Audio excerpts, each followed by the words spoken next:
Hello, आपका स्वागत है हमारी वीडियो नंबर 7 जो कि है अकाउंटिंग इंटरव्यू अकाउंट्स पेबल की सीरीज 1 की आखिरी वीडियो।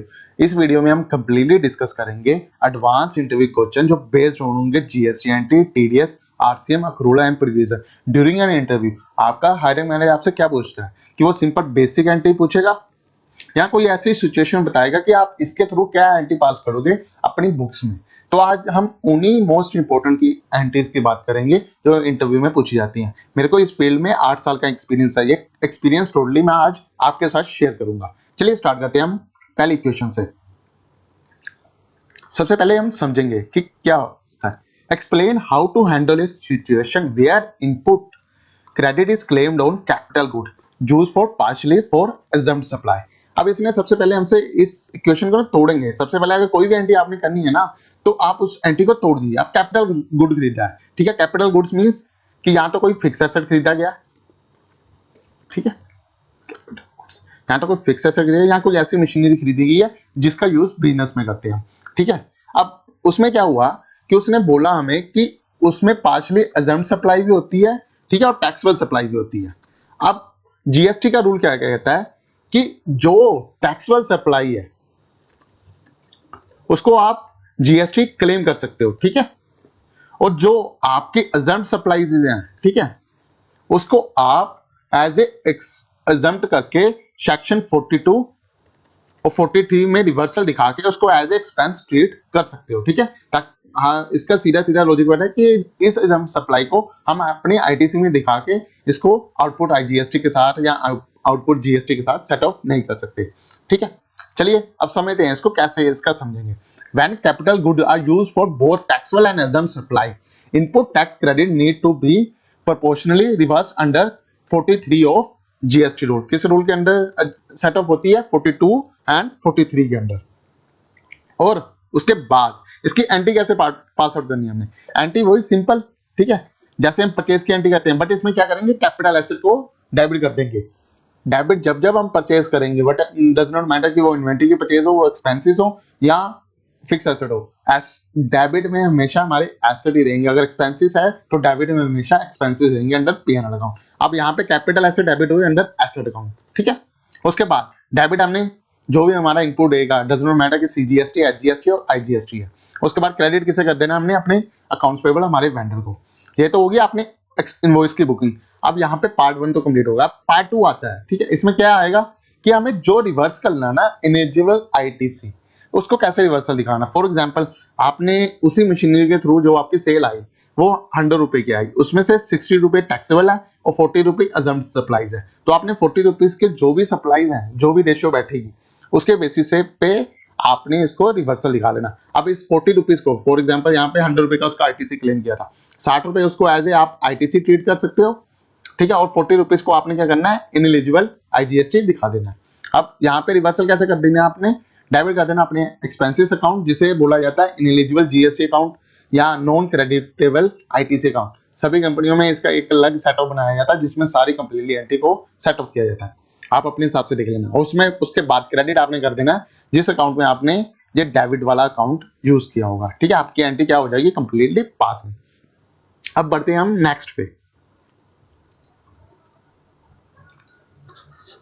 क्वेश्चन क्या रहेगी, how do you account for GST under reverse charges for legal service for an unregistered supplier. Legal services mean किसी हमें एडवोकेट से सर्विसेज ले रहे हैं, ठीक है। एडवोकेट क्या रहते हैं, अभी एग्जांपल दे रहा हूँ। एडवोकेट क्या रहते हैं, जीएसटी से अजम्प्टेड है, यानी उन पे कोई भी जीएसटी एप्लीकेबल नहीं रहता, ठीक है। तो अंडर आरसीएम आंसर कैसे देना है, रिसिप्टेंट में पे GST, legal services are notified category. Entry कैसे पास आउट करनी है, अब इसकी डेबिट कर देना अपने अपने लीगल एक्सपेंसेस को। डेबिट ही आप करोगे अपने आरसीएम इनपुट को, क्रेडिट किसे करोगे आप, अपने जो आरसीएम का आपका सीजीएसटी और आईजीएसटी में रहेगा ना उसको पेबल अकाउंट को, और क्रेडिट ही आप कर दोगे आपका जो एडवोकेट रहेगा या जो सप्लायर रहेगा जिस पे आरसीएम एप्लीकेबल है उसको। आरसीएम अप्लाई एक होता है लीगल सर्विसेज पे, मोस्टली बिजनेस पे, सेकंड होता है ट्रांसपोर्ट केसेस में, ठीक है, थर्ड वन होता है अंडर रेंट पे, ठीक है। ये इन सर्विसेज पे इंपोर्टेंटली आरसीएम लगता है। इसके अलावा कोई सर्विसेज है जो एक बार आप अगर गूगल करके आप पढ़ सकते हो, बट बिजनेस से रिलेटेड जो सर्विस रहती है इंपॉर्टेंट सर्विस जिन पे आरसीएम एप्लीकेबल होता है। अब यहाँ पे आपने वेंडर को भी पेमेंट दिखा दी, आपने एक्सपेंस की बुकिंग कर दी, आपका कौन सा हेड रह गया यहाँ पे? अब देखिए इस एंट्री को 4 हिस्सों में तोड़ूंगा मैं। आपने यहाँ पे अपना एक्सपेंस के अकाउंट की बुकिंग भी कर ली, ठीक है, आपने लीगल एक्सपेंस अकाउंट डेबिट किया ना अंडर पीएनएल अकाउंट, तो आपका एक्सपेंस की क्या हो गया? बुक हो गया। सेकंड, आपने उसका जो आरसीएम का इनपुट था उसको क्लेम कर लिया। थर्ड वन, इसको पेबल भी दिखा दिया, बट ये क्रेडिट साइड। अभी आपने वेंडर का वो फोर्थ वन में पेबल दिखाया जिसको सेट ऑफ करोगे आप वेंडर्स, आप बैंक से। अब ये जो एंट्री है क्रेडिट साइड, इसको नॉक ऑफ कैसे करोगे? Eight the time of payment, on payment क्या करोगे आप? डेबिट, जो तीसरे नंबर वाली हमारी एंट्री थी, डेबिट सीजीएसटी और HGST payable account debit, credit क्या कर दोगे आप? Bank account. ठीक है, ये एंट्री क्या हो जाएगी आपकी? Knock off. नेक्स्ट मूव करते हैं हम। How would you handle a mismatch in GST two B and input credit ledger in books? क्या आप टू बी को का जो मिसमैच रहता है बुक्स के साथ उसको कैसे हैंडल कर सकते हैं? क्या क्या एजम्पशन ले सकते हैं हम कि हमारी बुक्स में आईटीसी आ रहा है बट जीएसटी की 3B में 2B में 2B और 3B, ठीक है, वो आईटीसी बोल नहीं रहा, ठीक है, एक कंडीशन होगी। जीएसटी है 2B में तो आ रहा है बट हम बुक्स में उसको आईटीसी को क्लेम नहीं कर रहे, यानी इनवॉइस हमारे पास अभी तक रिसीव नहीं हो, ठीक है, ये कंडीशन रह सकती है। अब इसको कैसे मैच करना है? Reconcile vendor invoices with GST 2B if not reflected due to vendor non filing. कि आपने सबसे पहले अपना करना है कि अपने जो भी इनवॉइसेस है ना उसको 2B से मैच कर लेना है, और अगर वेंडर ने अपनी नॉन फाइलिंग की वजह से अगर 2B में वही इनवॉइसेस बोलेगा जिसका जीएसटी 1 टाइमली फाइल हुआ होगा, यानी उसकी डेट जीएसटी फाइल करने की डेट 11 और 13 रहती है, 13 for quarterly and 11 for monthly. अगर उसने इसके बाद फाइल करेगा तो वो आपके जीएसटी के 2B के समरी में नहीं आएगा, तो आपको वो इनवॉइस दिखाई नहीं देगा और उसका आईटीसी आप क्लेम नहीं कर सकते। तो आपने क्या करना है? सेकंड आपका क्या आ गया? फिर आंसर कैसे देना? No ITC should be claim until vendor files, कि जब तक आपका वेंडर फाइल नहीं कर देता आप उसका आईटीसी क्लेम नहीं कर सकते।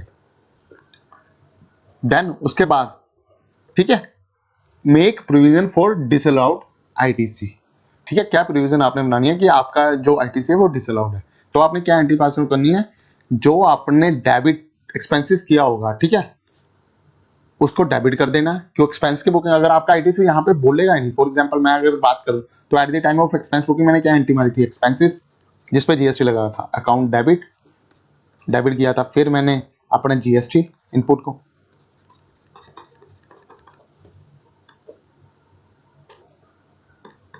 अकाउंट डेबिट, 2 डेबिट कर दिए थे, मान लो ये 100 रुपए का था, 18 रुपीज पे था, टू वेंडर अकाउंट, यही एंट्री पासवर्ड की होगी 198 से, और इसको बैंक से पेमेंट दिखा रही। अब क्या किया इस वेंडर ने? मेरा जीएसटी 18 रुपीज मेरे अपनी फाइलिंग नहीं की और ये मेरा आईटीसी में आया नहीं, तो अब इसको रिवर्स कैसे करूंगा? अब इसकी भी तो मैं बुकिंग करूंगा ना एज से। अब यहाँ इसको एज ए इनपुट में खड़ा रहने दूंगा ताकि मेरे बुक से सेट ऑफ हो जाए और बाद में मेरे ऊपर लाइबिलिटी आ जाए, जो गलत है। तो इसको मैं रिवर्सल कैसे करूंगा? अब 18 रुपीज को मैं एज ए क्लेम करूंगा अपना एक्सपेंस, जो भी मेरा एक्चुअल एक्सपेंस था, तो मैं डेबिट कर दूंगा एक्सपेंस जो ऑलरेडी करा था, क्योंकि जिस एक्सपेंस का हेड होना उसी में आपने करना है। फॉर एग्जाम्पल आपने रेंट में लिया है तो रेंट का जो आईटीसी था वो 2B में नहीं बोला, तो आपने क्या कर देना है? नेक्स्ट मंथ में जाके जो भी आपका आईटीसी था उसको रिवर्सल ऐसे एक्सपेंस दिखा के अपनी एक्सपेंस अमाउंट को बढ़ा लेना है, ताकि अगर जब भी आपका आईटीसी 2B में नहीं बोले तो उसकी ट्रीटमेंट यही रहती है कि आप एक्सपेंस अमाउंट में ही उसको क्लब कर लो, उसका आईटीसी आप क्लेम नहीं करो। अकाउंट डेबिट किया। 2, जो आईटीसी मैंने यहाँ पे लिया था, जीएसटी इनपुट अकाउंट यहाँ पे लिया था ना मैंने अभी, 2 जीएसटी इनपुट अकाउंट, ठीक है, 18 रुपीज 18 रुपीज। अब मेरा टोटल जो एक्सपेंसिव रहेगा वो कितने का आएगा? 118 का आ जाएगा ना, और आईटीसी का जो जहाँ पे डेबिट था यहाँ पे क्रेडिट है, क्या हो जाएगा? Knock off. ठीक है, चलिए अब आगे बढ़ते हैं।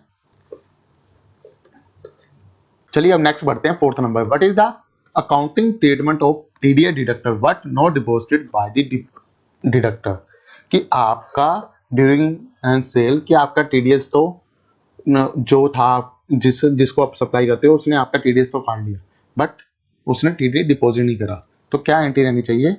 TDS receivable remain an asset and till deposited, however it is not deposit with in time, deductive can not claim credit. For example अगर मैंने ड्यूरिंग दिस सेल की एक जनरल एंट्री पास आउट की, मुझे पता है कि ये वाला वेंडर मैं कुछ सर्विसेज दे रहा हूँ तो ये वेंडर मेरा टीडीएस काटेगा, तो मैं क्या एंटी पोस्ट करता हूँ, सबसे पहले यही करता हूँ ना, टीडीएस को जो भी मेरा वेंडर अकाउंट सेल के एंटी यही पासवर्ड करते हैं ना, वेंडर अकाउंट डेबिट, ठीक है, अकाउंट डेबिट, ठीक है, डेबिट करते हैं टीडीएस से रिसीवेबल को, और क्रेडिट क्या कर देते हैं हमारे इनकम अकाउंट को, ताकि हमारा डेप्टर यहाँ पे खड़ा हो गया और इनकम हमारी यहाँ पे बुक होगी। फॉर एग्जांपल 100 रुपए की इनकम थी, 10 रुपए उसने टीडीएस काटना था, 90 रुपीज उसने मेरे को बैंक अकाउंट में देने थे। अब उसने क्या किया, 10 रुपीज की पेमेंट दिखाई नहीं बैंक अकाउंट में।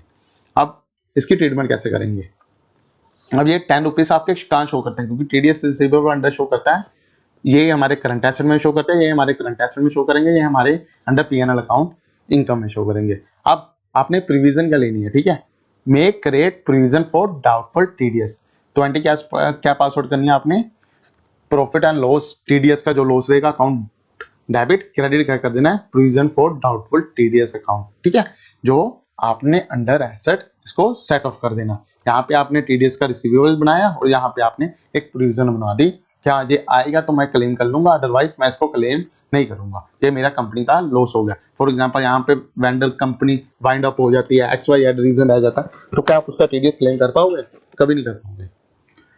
चलिए अब नेक्स्ट बढ़ते हैं आगे, 5th number, explain the accounting implication if TDS is deducted under wrong section, ठीक है, तो क्या आंसर रहना चाहिए, if TDS is wrongly deducted it can affect return filing, accounting remains same but you need to rectify TDS return and create provision, आपका answer यही रहना चाहिए। अब इसकी जनरलिटी पास कैसे करनी है, जनरलिटी से पहले समय लीजिए, ठीक है, आप कोई भी गलती करते हो, ठीक है, फॉर एग्जांपल यहाँ पे आपने टीडीएस किसी और सेक्शन में काटना था, काट किसी और में दिया, बट नेक्स्ट जो मंथ की 7 मई को आपने चालान डिपोजिट करवा दिया उसी सेक्शन के अंदर, क्योंकि सभी सेक्शन के चालान अलग अलग डिपोजिट है। फॉर एग्जांपल 94C का अगर 100 रुपीज बन रहा है तो आप 100 में करवाओगे, अगर गलती से आपने 190C में 110 रुपए करवा दिया था, जो 10 रुपए एक्स्ट्रा जाना था वो जाना था 194J में अंडर प्रोफेशनल, तो क्या इसको सही कर सकते हैं हम, कभी नहीं कर सकते, क्योंकि टीडीएस के चालान के एडजस्टमेंट दिखाता ही नहीं है। या तो इस केस में हमें होगा कि इसका अलग से चालान डिपोजिट करवाना पड़ेगा, और ये जो रिमेनिंग 10 रुपीज है ये हमारे खड़े रहेंगे इस चालान में, इनको इन फ्यूचर सेट ऑफ कर सकते हैं। तो इस केसेस में क्या करेंगे हम, सबसे पहले कि अकाउंटिंग तो हमारी सेम रहेगी, इस केस में अकाउंटिंग बिल्कुल सेम रहेगी, और आपको बस टीडीएस का एड चेंज करना, और नेक्स्ट मंथ में, ठीक है, या कमिंग मंथ में आपने विद इंटरेस्ट उसका टीडीएस जमा करवा देना है। तो क्या एंटी पासवर्ड करोगे आप, डेबिट कर देना अपने एक्सपेंसेस को, क्रेडिट कर देना जो भी आपने रोंग डाला हुआ था एट द टाइम, ये मान लो कंडीशन नंबर ए और ये कंडीशन नंबर बी है, ठीक है, eight the time of entry आपने गलती रोंग कोड सिलेक्ट कर लिया, देन इसको रिवर्स कैसे करना है जो सही भी हो जाए, आपने टीडीएस का जो रोंग अमाउंट ले रखा है यहाँ पे क्रेडिट करना होगा उसको डेबिट कर देना, और जो एक्चुअल वाला करेक्ट कोड है उसको टीडीएस पेबल को क्रेडिट करके एक्चुअल में उसका जो भी अमाउंट बैठ रहा होता है विद इंटरेस्ट, अगर 7 तारीख से पहले है तो विद इंटरेस्ट करवा लो, अगर 7 तारीख के बाद हो गया तो विद इंटरेस्ट जमा करवा लो, और 7 तारीख के पहले है तो विदाउट इंटरेस्ट जमा करवा लो, तो तब कोई इशू नहीं है आपको। चलिए नेक्स्ट करते हैं 6 number, how do you record provision for expenses with estimate value and adjust it next year when actually differs, ठीक है। अब प्रोविजन का क्या मतलब है, services due but not invoice yet, कि आपकी सर्विस तो एक्चुअल में ड्यू हो चुकी है बट आपने उसका इनवॉइस अभी तक नहीं मिला, तो इस केस में हम क्या करते हैं, मंथ एंड पे जो भी प्रोविजन और या अक्रूवल पढ़ते हैं वो हमेशा मंथ एंड पे पढ़ते हैं या ईयर एंड पे। अब ईयर एंड पे आपने क्या एंटी पासवर्ड करनी है, आपने डेबिट, फॉर एग्जांपल मैं यहाँ पे ले लेता हूँ एक्सपेंस को एज ए इलेक्ट्रिसिटी एक्सपेंस को, क्योंकि इलेक्ट्रिसिटी का जो भी खर्चा रहता है वो तो नेक्स्ट मंथ में आता है ना, बट हमें बुक्स क्लोज करने के लिए 31st को उसकी एंटी पासवर्ड करनी पड़ती है ऑन एन एवरेज बेसिस, जो भी आप मंथली पे ले लो। डेबिट क्या कर देना आपने एक्सपेंसिस अकाउंट को, क्रेडिट क्या कर देना आपने provision for expenses under current liabilities, और ये आपका हो गया एक्सपेंसेस अंडर पीएनएल, और ये आपका आएगा बैलेंस शीट के अंदर, ठीक है। अब आगे, ठीक है, अब इसका नेक्स्ट ईयर में रिवर्सल करना है, यहाँ पे तो आपने प्रोविजन सेट करी ना, अब नेक्स्ट ईयर में रिवर्सल कैसे करोगे आप, प्रोविजन को क्या करोगे, प्रोविजन फॉर एक्सपेंसेस को डेबिट, क्रेडिट क्या कर दोगे आप एक्सपेंसेस को। फॉर एग्जांपल यहाँ पे 100 रुपए से मैंने प्रोविजन एंट्री क्रिएट करी और इसी 100 रुपए को मैंने रिवर्सल दिखा दिया, अब नेक्स्ट ईयर में इसको 100 रुपए से रिवर्सल कर दिया, ठीक है, तो एंट्री क्या हो जाएगी यहाँ पे नो आउट। अब आपका एक्चुअल इनवॉइस आ चुका है तो क्या एंट्री पासवर्ड करें, expense account debit to vendor account, ठीक है। डिफरेंस अगर यहाँ पे फॉर एग्जांपल 100 रुपए का इनवॉइस ना आकर जो भी इलेक्ट्रिसिटी का था वो आया 110 रुपीज का। तो जो भी एडजस्टेड होगा पीएनएल में आपने एडजस्ट कर देना, आप 10 रुपीज से ज्यादा के एक्सपेंसेस क्लेम कर सकते हो, ठीक है। ये थी होगी प्रोविजन की complete entry. 7th number, can you explain the general entry for interstate service under RCM involving foreign vendors. आपको एक चीज याद रखनी है कि जब जब फॉरेन वेंडर के आरसीएम की बात आए ना, तो आपने ये नहीं देखना कि वो इंटरस्टेट है या इंटरस्टेट है। जब जब फॉरेन वेंडर रहेगा हमेशा इंटरस्टेट ही रहेगा, ठीक है। ये आपको कंफ्यूज करने के लिए कभी कभी कॉम्प्लेक्स एंट्री दी जाती है, बट जब जब फॉरेन वेंडर रहेगा उसको जो भी आरसीएम पेड होगा वो अंडर आईजीएसटी होगा, और उसका जो भी टीडीएस सेक्शन रहता है, ठीक है, वो अंडर 195 में रहता है, जिसका रेट 10% टीडीएस है और 4%, ठीक है, सेस है, जिसको हमने टोटल कभी कभी अकाउंटिंग लैंग्वेज में बोला जाता है 10.4%। चलिए अब इसकी एंट्री पास आउट करते हैं। फॉर एग्जांपल इंपोर्ट ऑफ, और एक चीज याद रखना है कि जो भी फॉरेन वेंडर्स को हम टीडीएस में कवर करेंगे, ठीक है, वो सारे के सारे अंडर सर्विसेज के रहेंगे। In case of purchase, purchase में हमेशा कस्टम ड्यूटी लगेगी, और जो भी सर्विसेज इनवॉइसेज रहेंगी उनमें सब में आरसीएम लगता है, ठीक है। चलिए अब स्टार्ट करते हैं। एंट्री कैसे पास आउट करेंगे। सर्विसेज एक्सपेंसेस को हमने डेबिट कर दिया, डेबिट भी कर दिया आईजीएसटी इनपुट क्रेडिट को अंडर आरसीएम अकाउंट में, और फिर क्रेडिट ही कर दिया आईजीएसटी आरसीएम पेबल। आप कोशिश करना कि आईजीएसटी आरसीएम का जो इनपुट का लेजर है उसे अलग बनाए, और आईजीएसटी आरसीएम आउटपुट का लेजर जो पेबल लेजर रहता है उसको अलग बनाए। इन दोनों को लेजर अलग बनाने से आपको काफी जो आपका कंपैरिजन रहता है ना जब हम ईयर एंड पे करते हैं तो काफी अलग मिलती है, क्योंकि 3B में आरसीएम की फिगर हम टैक्सेबल सप्लाई के अंडर टेबल नंबर 3.1 के ई में डाल के बेचते हैं, और वहीं अगर मैं बात करूं, ठीक है, 4.1 टेबल शायद जिसमें हम आईटीसी को क्लेम करते हैं उसमें आई थिंक टेबल नंबर के 3 कॉलम में हम डाल के बेचते हैं, यानी आईटीसी तो 5 में डलता है, 3 में डलता है। तो इसको डालने में, इसको इन दोनों को करने में ना, आप जब 3B का कंपैरिजन करोगे ना तो आपको काफी अलग मिलेगी। उसके बाद एपी वेंडर को आपने क्रेडिट कर देना, ठीक है। अब रेमिटेंस जब आपने आरसीएम की पेमेंट करवानी है तो क्या करोगे, आईजीएसटी पेबल अकाउंट यहाँ पे क्रेडिट है, इसको बाय बैंक आपने डिपॉजिट करवा देना है, ठीक है। और कस्टम ड्यूटी से सेटअप वही होंगे जो eight the time of purchases होंगे, ठीक है। और 8 नंबर पे आप बढ़ेंगे आगे। How do you handle GST on advance receive for a services. क्या आप जीएसटी है जो एडवांस मिलता है, ठीक है, क्या पता है उसकी भी एक अलग ट्रीटमेंट होती है अंडर जीएसटी, ठीक है। आपने कभी टेबल 11A और टेबल 11B देखा होगा जीएसटी में, तो वहां पे स्पेशली मेंशन है कि आप जब जब आपको एडवांसेस मिले उसको आपने एज पर जीएसटी रिटर्न दिखाना होता है। ये जीएसटी कंप्लायंसेस के अंदर है। पहले क्या होता था, पहले नहीं, वैट में ये चीज नहीं थी कि आपको किसी से एडवांस मिला उसकी ट्रीटमेंट करके दो, बट गवर्नमेंट कहती है अंडर जीएसटी, गवर्नमेंट कहती है जब जब आपके पास एडवांस आए आपको उस पर भी जीएसटी जमा करवाना पड़ेगा।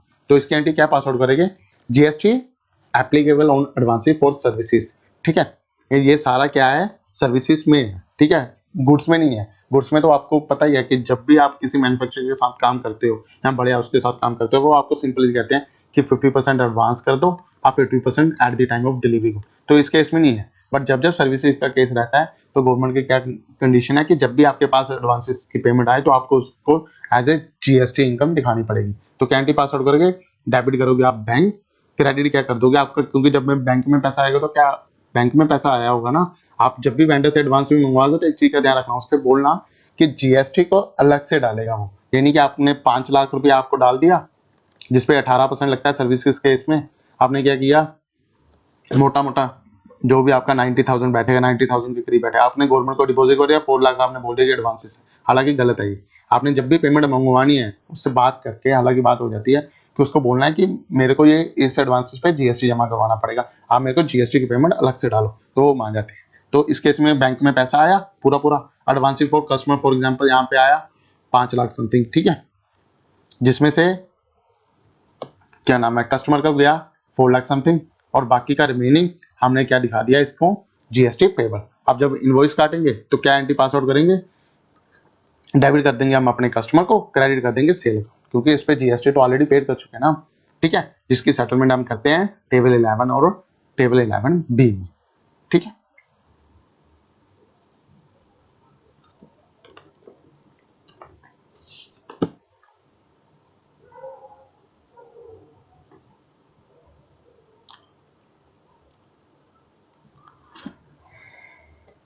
चलिए आगे बढ़ते हैं 9th नंबर पे। What NTR pass for TDS on rent when rent crosses threshold mid year. ठीक है, फॉर एग्जांपल अगर मैं आज मैं बात करूं कि ठीक है मैं पिछले साल की बात कर लेता हूं, क्योंकि पिछले साल इस साल में रेंट के इंक्रीज हुए। मैं एक एग्जांपल ले लेता हूं। अभी फॉर एग्जांपल मैं मिड सितंबर में बैठा हूं, सितंबर 2025 में। सितंबर 25 में मेरे एक वेंडर का रेंट इंक्रीज होके 70,000 पर मंथ हो गया, बट अभी तक मैं उसे पे कर रहा था 45,000 पर मंथ के हिसाब से। इसका कोई एग्रीमेंट नहीं था मेरे पास। अगर मैं पूरे साल को मिलाऊं तो मैं मोटा मोटा उसे रेंट दे रहा था 3,60,000, 40,000, 4,80,000 प्लस डिवाइडेड बाय 5,40,000, 5,40,000 रुपये का रेंट मैंने पूरे साल में उसे देना था। बट कुछ उसके साथ कुछ कंडीशन रही होगी, कुछ उसकी प्रीमियम से बढ़ी, अब उसका रेंट बढ़ जाएगा 70,000। अब 70,000 के हिसाब से करूंगा तो ईयरली रेंट बढ़ जाएगा उसका 8,40,000, जो लिमिट में आ रहा है। पहले लिमिट 6 लाख थी तो इस पे मैंने टीडीएस नहीं काटा। अब लिमिट बढ़ के 8,40,000 हो चुकी है उसकी थ्रेशोल्ड लिमिट, अब मेरे को टीडीएस काटना पड़ा है। तो क्या एंटी पास आउट करूंगा? ठीक है, तो आपने आंसर कैसे देना है? If threshold crossed mid year TDS applicable from that month onwards. ठीक है, एक चीज का बिल्कुल याद रखना, अगर आपके पास एग्रीमेंट नहीं बना हुआ इस केस का, ठीक है, तो आप करंट मंथ से भी कर सकते हो। अगर यहीं कहीं मेंशन होता कि एग्रीमेंट में कि मिड ईयर से इसका रेंट बढ़ जाएगा और जो लिमिट है वो थ्रेशोल्ड लिमिट को क्रॉस कर जाएगा, तो आपको पूरे साल पे टीडीएस काटना पड़ेगा। फिर आपको करंट मंथ में नहीं, फिर आपको पूरे साल में लेना। तो इसलिए एग्रीमेंट इंपॉर्टेंट रहता है। एग्रीमेंट रेंट के जब भी एग्रीमेंट बनते हैं वो 1 साल के, 3 साल के या 10 साल के बनते हैं। अगर लीज के बनेंगे तो मोर देन 10 ईयर के होंगे। तो इस केस में आप क्या करोगे? डेबिट कर दोगे रेंट एक्सपेंसेस को, क्रेडिट क्या कर दोगे? टीडीएस पेबल को। ठीक है, और क्रेडिट ही कर दोगे आप वेंडर को, जो भी आप, ठीक है, वेंडर को पेमेंट करोगे आप टीडीएस काट के करोगे। 10th नंबर पे मूव करेंगे। How is GST input carry reverse for payment not made to vendor within 180 day. GST की एक कंडीशन क्या कहती है कि अगर आप अपने वेंडर को 180 डे के अंदर पेमेंट नहीं करते, ठीक है, तो उसका जो भी आपने आईटीसी क्लेम किया उसको रिवर्सल करना है। ठीक है, यही है ना, if payment not made in 180 day reverse ITC, GST की सीडीसी की पेमेंट है। अब क्या करना है, अपने डेबिट क्या कर देना, एक्सपेंसेस अकाउंट, जो भी आपका एक्सपेंस में जिस परचेसेस ऐड में या एक्सपेंसेस अकाउंट में उसका जीएसटी क्लेम किया होगा। ठीक है, रिवर्सल ऑफ आईटीसी, क्रेडिट क्या कर देना आपने, जीएसटी अकाउंट को।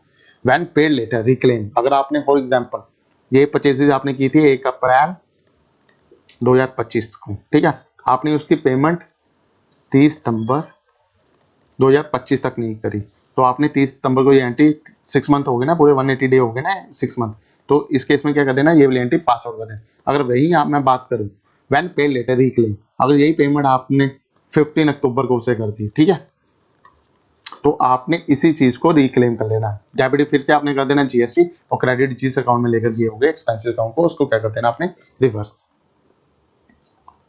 11th नंबर, मैं आपको एक बात बता दूं, अकाउंटिंग बिल्कुल आसान है अगर इसको समझ के करें। अकाउंटिंग का बिल्कुल एक रूल है, debit the receiver credit the giver, और दूसरा रूल है debit words comes in credit word goes out, और तीसरा मेन और फाइनल रूल है debit all the expenses and losses credit all the income and the gains. इन तीनों rules के अकॉर्डिंग ही अकाउंटिंग चलती है। अगर इन 3 रूल्स को अच्छे से समझ लोगे तो कोई भी एंट्री मुश्किल नहीं है। ये एक एग्जांपल के थ्रू समझाता हूँ। Explain the treatment of accrued interest on loan in books of account. अब हमें पता है अक्रूड्स क्या होते हैं, ठीक है, अक्रूड और प्रोविजन सेम होते हैं, ठीक है। अब यहाँ पे इंटरेस्ट ऑन लोन ड्यू हो चुका है, ठीक है, बट पेड नहीं हुआ, तो क्या एंट्री पास आउट करोगे? अब इस केस में क्या हुआ, हमारा इंटरेस्ट का एक्सपेंसेस आ गया, debit what goes out credit was comes in, ठीक है।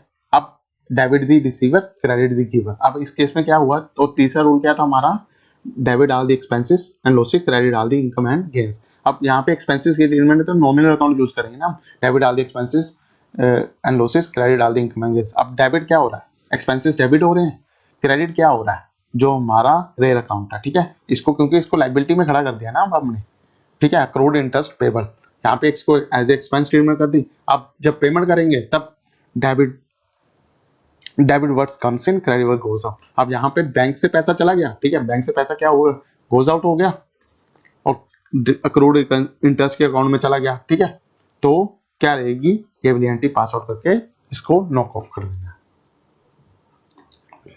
12th number, how do you trade GST in case of inter branch stock transfer under same pan but different GST. ठीक है, आप फॉर एग्जांपल अगर आप 28 states में India के operate कर रहे हो, ठीक है, तो आपको 28 स्टेट्स के जीएसटीएन लेने पड़ेंगे और आपका पैन क्या रहेगा, यूनिक, एक ही पैन रहेगा जो इन सभी स्टेट में का रहेगा। आपको पता है 15 डिजिट का जो जीएसटी नंबर रहता है उसमें पहले 2 डिजिट जो रहते हैं, ठीक है, 01 02, ठीक है, वो रहते हैं, प्रेजेंट करते हैं आपकी स्टेट को। नेक्स्ट 10 डिजिट प्रेजेंट करते हैं आपके पैन कार्ड को और रिमेनिंग 3 डिजिट प्रेजेंट करते हैं आपको आपका जो जोन रहता है ना, जिस एरिया में आप हो उसको प्रेजेंट करते हैं। ये होता है 15 डिजिट का जीएसटी यूनिक जीएसटी नंबर। जो जीएसटी नंबर आपको मिल गया वो कभी किसी दूसरे को नहीं मिलेगा। हालांकि जो पैन कार्ड आपको मिल गया ना, वो पैन कार्ड किसी के पास नहीं होगा, ठीक है। तो इसलिए जो जीएसटी होता है ना, वो यूनिक नंबर होता है। अब even if the same pan IGST applicable. अब इसने इंटर ब्रांच की बात किया, अगर यही इंटर ब्रांच होती तो यहाँ पे आईजीएसटी और सीजीएसटी लग जाना, आईजीएसटी की जगह सीजीएसटी और एचजीएसटी लग जाना था। अब इस केस में इसने बोला कि इंटर स्टेट ब्रांच का यूज हो। अब जब स्टॉक ट्रांसफर होगा तो जीएसटी एप्लीकेबल होता है। डज नॉट मैटर कि आप कंपनी के अंदर कंपनी की बात करें, बट आप एक जीएसटी से दूसरे जीएसटी में माल बेच रहे हो, गुड्स को ट्रांसफर कर रहे हो, तो जीएसटी एप्लीकेबल होगा। तो इस केस में क्या पास आउट करनी है, डेबिट करना है अपनी इन्वेंटरी अकाउंट को। डेबिट करोगे आप आईटीसी को, क्रेडिट कर दोगे आप, ठीक है, इन्वेंटरी को, और क्रेडिट कर दोगे आप पेबल अकाउंट को, ठीक है ना। आपने क्या किया, एक इन्वेंटरी से दूसरी इन्वेंटरी में ट्रांसफर करवाया, ठीक है। उसके बाद what anti pass when A company create a provision for doubtful debts. Doubtful debts means हमारे जो सन्डी डेटर होते हैं ना, ठीक है। फॉर एग्जांपल अगर वो पैसे ना दे विद इन 1 ईयर 2 ईयर, ठीक है, तो उनको हम बोला जाता है डाउटफुल डेब्ट। हमें 1-2 साल में पता चल जाता है कि इस वेंडर से पेमेंट आ रही है या नहीं, तो उस केस में क्या करते हैं हम उसको ऐसे जो भी हमारे वेंडर रहते हैं, क्योंकि वेंडर क्रिएट कब होता है, जब हम इनकम जनरेट करते हैं तो हमारे डेप्टर क्रिएट हो जाते हैं, जिसे वेंडर ही बोला जाता है, ठीक है। अब डेप्टर क्रिएट हो गया, अब डेप्टर से पेमेंट नहीं आ रही तो क्या रिवर्स करेंगे, ठीक है, उसको ट्रीट एज इनकम। यहाँ तो इनकम को रिवर्स नहीं कर सकते, इनकम एक बार रिपोर्ट होगी तो रिपोर्ट होगी, तो उसको ट्रीटेड एज किया जाता है बैड डेब्ट्स रिटर्न ऑफ, ठीक है। तो इसकी एक प्रोविजन बनाई जाती है। फॉर एग्जांपल मेरे को ये एंड पे पता चल जाता है कि नेट मेरे इतने पैसे नहीं आएंगे, कंफर्म नहीं अभी कि मेरे को कि इसके पैसे आएंगे या नहीं आएंगे, बट हाँ मेरे को नेट पता चलता है। फॉर एग्जांपल मेरा मार्केट किट से 200 रुपीज लेने वाला है, बट जिसमें से मुझे पता चल जाता है ये 20 रुपए नेट नहीं आएंगे, इसमें से 3-4 वेंडर इंक्लूड है, बट अभी तक कंफर्म नहीं हो रखा। तो इस केसेस में क्या एंटी पास आउट करूंगा, डेबिट करूंगा डेब्ट एक्सपेंसेस को और क्रेडिट कर दूंगा प्रोविजन फॉर डाउटफुल डेब्ट्स, ठीक है। अब ये क्या करेंगे, डाउटफुल इंपैक्ट कहाँ इंपैक्ट करेंगे, क्रेडिट किसे करेंगे, सन्डी डेटर के अंदर, अकाउंट के अंदर ये हिट करेंगे। अब ये एंटीज को पास आउट करने से क्या होगा, मेरे जो सन्डी डेटर थे ना 200 रुपए के, वो कम होकर 180 रुपीज शो कर देंगे और 20 रुपीज इसको मैं एज ए एक्सपेंसेस क्लेम कर सकता हूँ। This adjust net receivable without directly affecting customer ledger. अभी तक हमने कस्टमर का लेजर नहीं, अगर यहीं पे मेरे को वेंडर की कंफर्मेशन होती तो मैं वेंडर का नाम डालता हूँ, बट अभी मैंने प्रोविजन डाली, प्रोविजन हमेशा नेट पे डालती। चलिए अब आगे बढ़ते हैं 40 number. How do you account for provision for gratuity of leave encashment actuarial liabilities, ठीक है। अब आपको पता है कि ग्रेच्युटी कब पे करते हैं, जब एक एम्प्लॉय को 4.8 ईयर कवर हो जाए, और लीव इनकैशमेंट कब पे करते हैं, जो उसकी लीव्स, ठीक है, अर्न लीव्स पड़ी होती हैं at the time of employ जब जाता है, उसका लास्ट एफआर बनता है फुल एंड फाइनल स्टेटमेंट, तब लीव इनकैशमेंट को सेटल होती है। पर ये इसकी कैलकुलेशन तब होती है जब एम्प्लॉय छोड़ के जाता है, ठीक है। ग्रेच्युटी तब पे की जाती है जब एम्प्लॉय छोड़ के चला जाता है, ठीक है। ये तभी पे की जाती है जब एम्प्लॉय को ऑलमोस्ट 4.8 ईयर कवर हो चुकी हो। अगर उससे पहले जाता है कोई ग्रेच्युटी पे नहीं होगी। तो इसकी एंटी कैसे पास आउट करते हैं, एक प्रोविजन कैसे बनाते हैं। फॉर एग्जांपल मुझे पता चल जाता है कि इस ईयर मेरी कंपनी को बने हुए 10 साल हो गए हैं, इसमें से मेरे को पता चल चुका, क्योंकि डाटा आता है डेट ऑफ जब भी आप सैलरी रजिस्टर खोलोगे ना, तो उसमें एक चीज मेंशन होती है date of joining. Date of joining के से मेरे को पता चल जाता है कि कौन से एम्प्लॉई मेरे कब से जुड़े हैं। तो उस केसेस में मैं उनके बेसिस पे कुछ परसेंटेज होती है 4% के हिसाब से, उसका मैं एक्सपेंस ट्रीट कर लेता हूँ। साल के एंड में, साल के साल में जब भी ऑडिटर देखा जाता है ना, तो ऑडिट से पहले ही हम इसको एज एक्सपेंस ट्रीट कर लेते हैं कि इस बार इतनी ग्रेच्युटी पे होगी। तो क्या इसको हम फिर पीएनएल में एडजस्ट करते हैं ईयर ऑन ईयर बेसिस पे। तो क्या एंटी पास आउट करते हैं, डेबिट करते हैं ग्रेच्युटी एक्सपेंस और या लीव इनकैशमेंट एक्सपेंस, और क्रेडिट क्या कर देते हैं, प्रोविजन फॉर ग्रेच्युटी और लीव इनकैशमेंट। अब प्रोविजन क्रिएट हो गई। अब जब वो एम्प्लॉय छोड़ के चला गया तो ठीक है, वेल एंड गुड है, या नहीं, अगर नहीं गया तो वेल एंड गुड है, ये कंटिन्यू होता रहता है। अगर वो छोड़ के चला गया तो ये एंट्री को हम प्रोविजन फॉर ग्रेचुटी और लीव EL बोला जाता है इसे, ठीक है, बुक्स में account debit to bank account कर देते हैं, ठीक है। ऐसे करके इस एंट्री को भी नॉक ऑफ कर लेते हैं। अब 15 number, when is GST not claimable even to invoices is received. अब इसने मेरे से सिंपल ये पूछा कि टेल मी, इंटरव्यू आपसे पूछेगा जब भी आप अकाउंट्स पेबल का इंटरव्यू कि आप GST कब नहीं क्लेम कर सकते, ठीक है।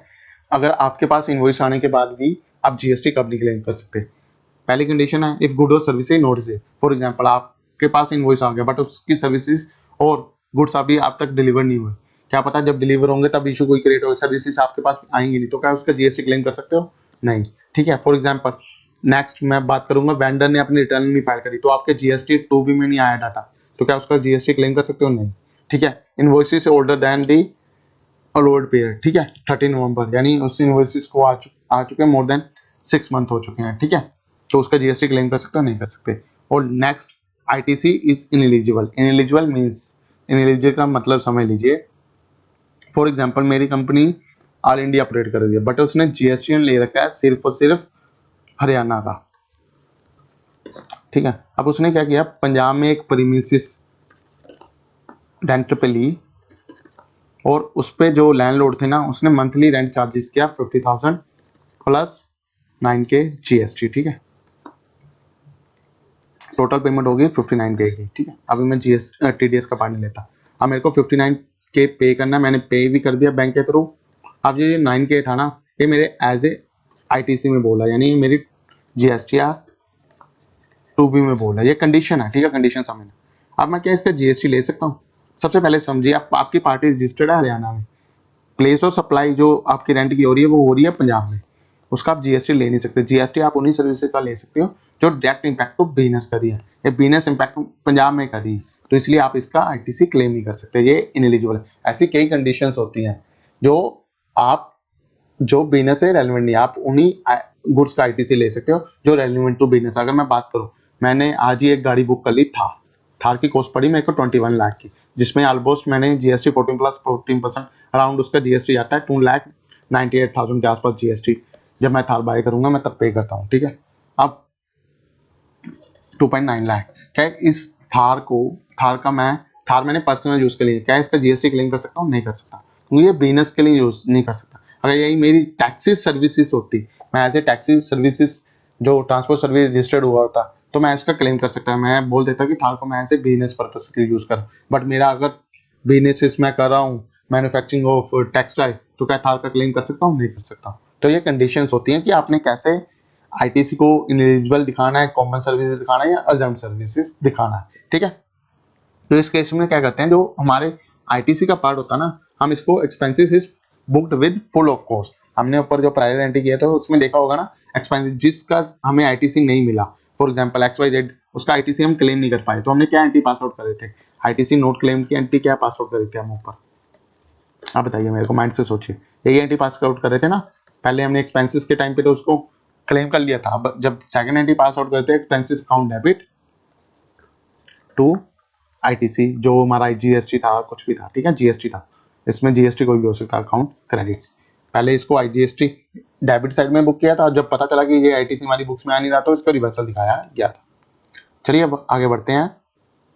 6th number, how do you record accrued income at year and?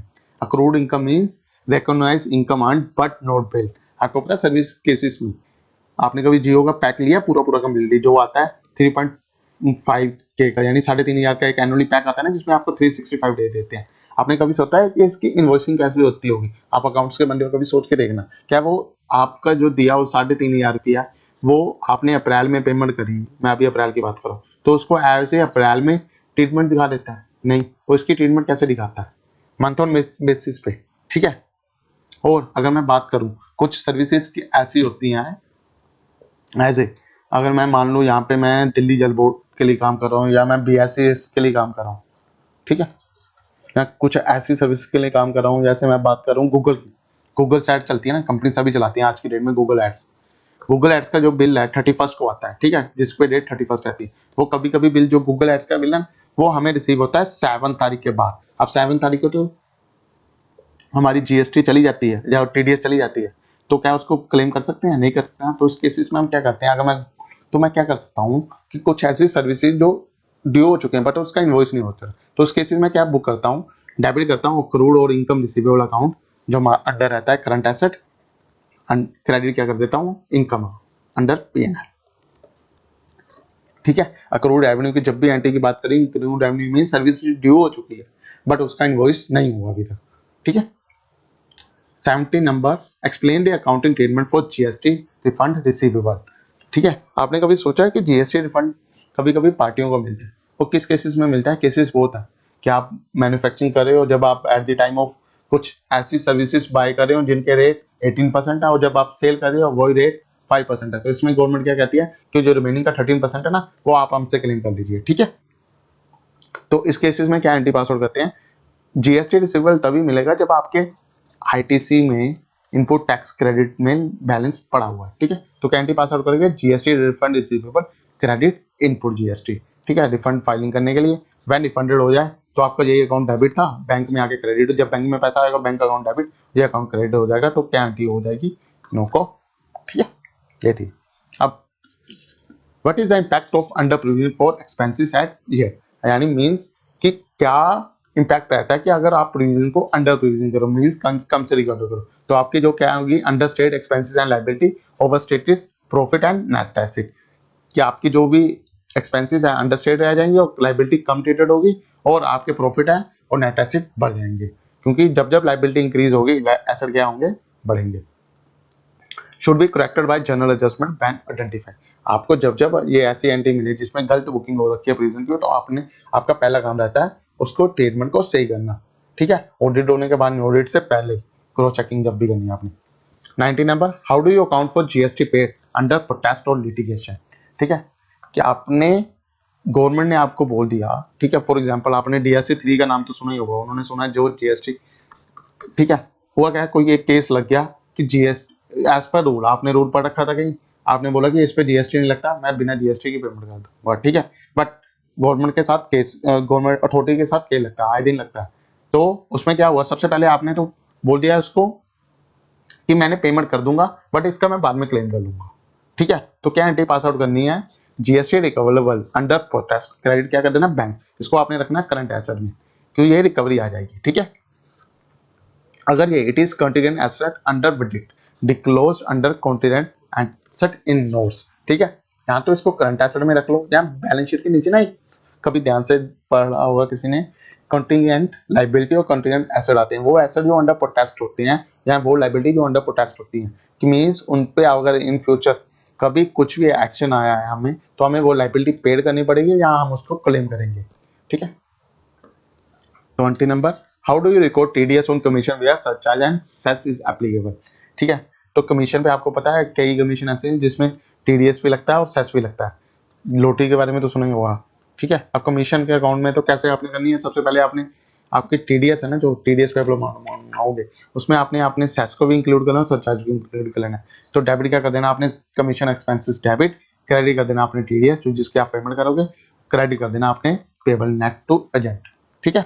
ये थे हमारे 20 मोस्ट इंपॉर्टेंट अकाउंट्स पेपर के interview question with accounting journal जो अकाउंट इंटरव्यू में पूछी जाती हैं, ठीक है। हमने टोटल 7 वीडियो कंप्लीट कर ली हुई हैं इंक्लूडिंग आज की वीडियो, ठीक है। मैंने कोशिश की है कि आपको वेल गाइडेड करूं ताकि ड्यूरिंग एन इंटरव्यू आप बढ़िया से अपनी इंटरव्यू को क्रैक कर पाओ। अगर आपको वीडियो अच्छी लगी हो प्लीज़ वीडियो को लाइक कीजिए, शेयर कीजिए और कमेंट करके मेरे को मोटिवेट कीजिए। अगर जिसने भी कंप्लीट प्लेलिस्ट नहीं देखी, ठीक है, वो पहले प्लेलिस्ट को कंप्लीट कीजिए, क्योंकि स्टार्टिंग में मैंने क्या किया हुआ है, बेसिक कंसेप्ट समझाया हुआ है आप सबको, ठीक है। थैंक्स फॉर वॉचिंग, मिलते हैं नई प्लेलिस्ट के साथ।